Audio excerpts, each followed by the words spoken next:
hindi napapasalamat sa Playtime Care. Dahil while sila na-out kayo sa pagkatay ng bahay, pero nag-umpisa ang GK at patuloy na nag-focus sa pagbubog ng mga kabataan.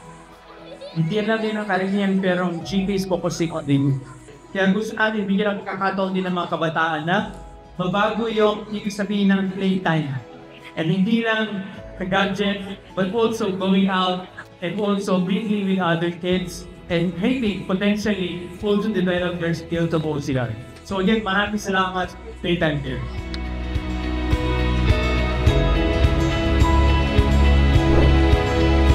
Ano po itong aming Playtime Playground ay makatulong sa pagbibigay ng saya and of course, holistic development po ng ating mga bata.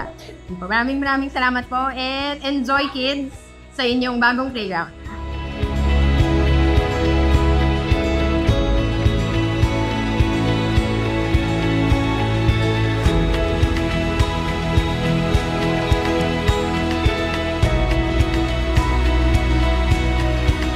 Kasi for GK, we believe that sa batang malaya ay magpapalaya sa bansa.